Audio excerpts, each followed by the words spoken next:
My name is Dieter Wolff. I'm a retired professor of applied linguistics at the University of Wuppertal. I'm still working quite a lot in the field of CLIL. I've been working in Germany on topics of CLIL.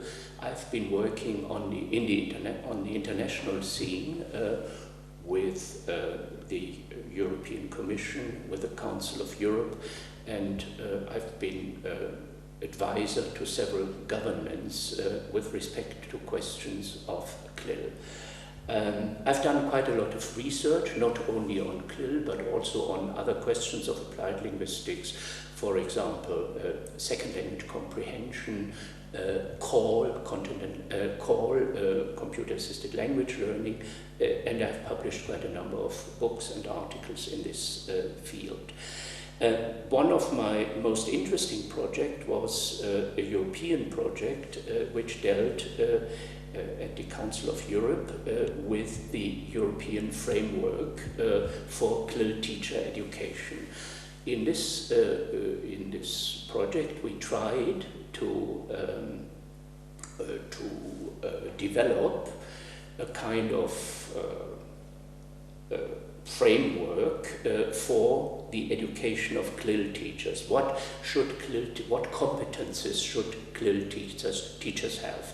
This little booklet was published by the Council of Europe in Graz. You can find it in the internet if you want to.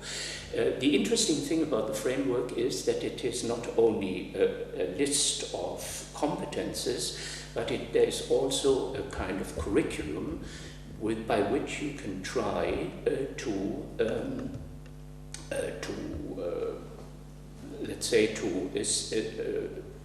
arrive at these the aims of these competences. Let me say a few words about the implementation of CLIL in Germany. CLIL has had a very long history in Germany. It dates back to the 1960s, to the early 1960s, and it was first mainly French that was used as a CLIL language in the German context. In the 80s already English became more and more important, and now we can say that 70% of our CLIL schools teach CLIL through English, and 30% do it through French. Our CLIL approach in Germany is a bottom-up approach. That is to say, it is not the Ministry of Education which asks our schools to do CLIL, but it's the school by itself which, if it has enough teachers to be able to do this, which asks permission from the ministry to do CLIL. So the number of CLIL schools was very small in the beginning, but now it has grown enormously. We have got more than 1,500 CLIL schools all over Germany, about 300 in the part of Germany where I come from, that is North Rhine-Westphalia. We have started with CLIL teacher education some years ago.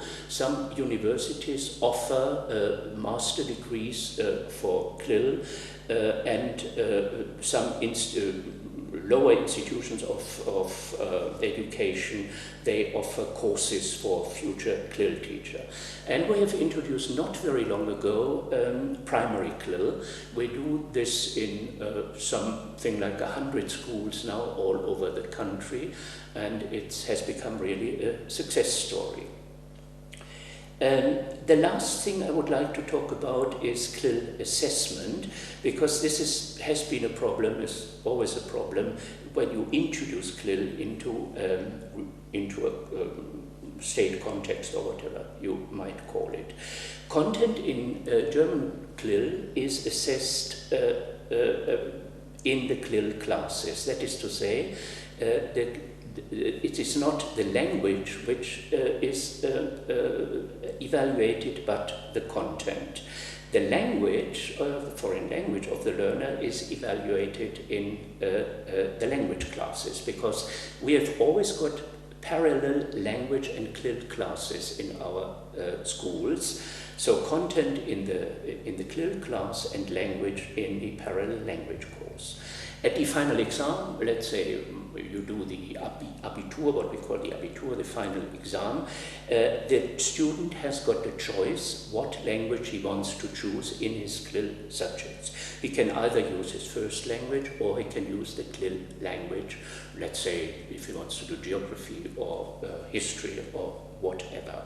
I think this works quite well. Most of our teachers are quite happy with this because it is very difficult to integrate language and content evaluation in a classroom. Well, I think that's all I have to say. Thank you very much.